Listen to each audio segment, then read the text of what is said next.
Yesterday was the final episode of Star Wars Resistance, and it was probably my favorite episode of the season, if not the entire series. Everything opens on Eos, the planet we visited for a couple episodes earlier in the season. First Order Star Destroyers bombard the surface as retribution for their previous actions. I was not expecting consequences for the Eosians, and it was a chilling moment. This lines up perfectly with the events of the Journey to the Rise of Skywalker comic, Allegiance, where we see the First Order do the same thing. If any planet helps the Resistance in any way, they are punished. I think Star Wars Resistance has had some issues with stakes in its storytelling in the past. Sometimes there were none, but in the second half of this season they've done a really great job of consistently raising them. And not only for the good guys. Immediately after the bombardment, Kylo Ren calls Tierney and Pyre to let them know he's displeased with their work. He controls them to point their blasters at each other in a tense scene, and I thought for sure Pyre was about to shoot Tierney. He doesn't, but the stakes are raised for them as well. We now have some solid motivations for our antagonists the rest of the episode that I thought was a nice touch.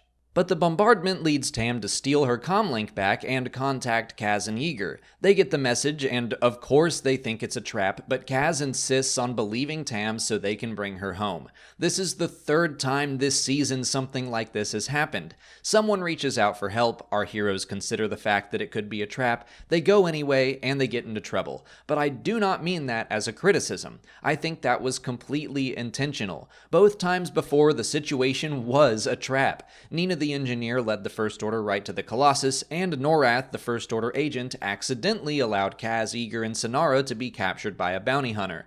The good guys should have learned their lesson, right? But that's the point, that the Resistance doesn't give up on people. If there's a chance to help someone, they're going to take it, even if it puts them in danger. So they go back to where it all began on Castellon, and Tam meets them but is forced by Tierney to bring along Rucklin and 2 other ties. When her friends are in trouble, she has to make the decision to choose them over the First Order, and so she knocks out Rucklin and destroys the other 2 fighters. That whole sequence gave me chills. It reminded me a lot of Zuko in Avatar: The Last Airbender. He gets so many chances to do the right thing over the course of the series, and when he finally does, it's incredibly satisfying. I got the same feeling with Tam, and then when she is reunited with Kaz and Yeager and has to apologize, it felt like when Zuko had to confront his uncle and apologize to him, and of course, Tam is forgiven because that's what the Resistance does. They don't give up on their friends. They forgive and they don't hold grudges. That doesn't mean she's completely off the hook. Yeager has some words for her, but she is welcomed back. And in line with not giving up on others, they all agree to take an unconscious Rucklin back as well. This is an act that he could have seen as an olive branch. He could have also realized the error of his ways, but he doesn't and instead betrays Kaz, Yeager, Tam, and the rest of the Colossus. He finds out where the station is hiding, and when a Star Destroyer shows up to Castellon and captures them all, he immediately gives that information up, hoping to save his own skin.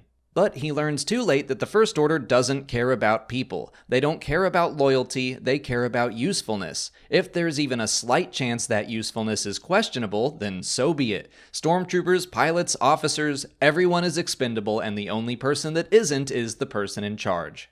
Rucklin could have been paying attention the rest of this season when the First Order straight up said that to him, but oh well. Kaz, Tam, and Yeager escape custody and knock out Rucklin again so they can send a message to the Colossus warning them to escape and save themselves before the First Order shows up. But instead, they all decide to stop running and fight.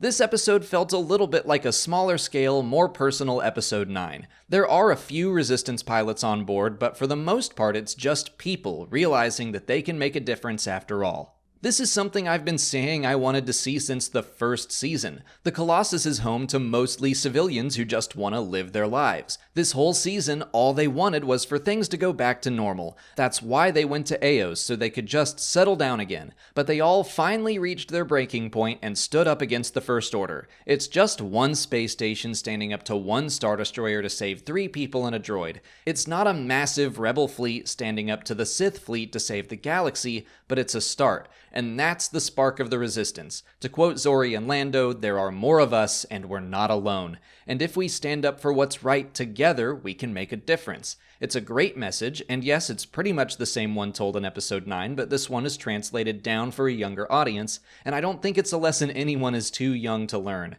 And after building up to this for over a year, just like Tam's return, it was incredibly satisfying.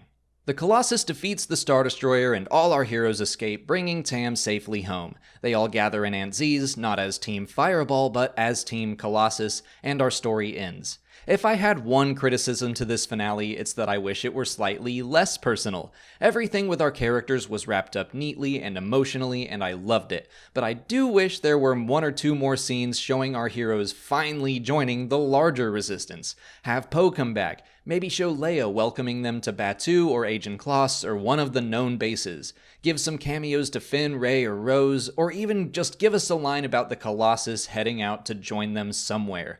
I think something to tie their story in with the rise of Skywalker would have been a good hint for the group's future. We know the Fireball is in Episode 9 on Exegol. One little tease to lead into that would have made me very happy. Also, it would have been nice to know why the Colossus was so important all this time. Why does Kylo Ren care about it at all? Some sort of revelation to its significance other than just being a mobile refueling station would have further raised the stakes. But other than that, I was left with an overwhelming sense of relief for Tam and happiness for her return. I've been saying all season that the show works best when she and the First Order are involved, and I think that was about half of the episodes in Season 2. I occasionally got frustrated when the show wouldn't revisit Tam for episodes at a time, but I think this finale made up for it. I'm planning on doing a full series review soon, but now that it's over and headed to Disney Plus on February 25th, I hope more people give Star Wars Resistance a shot.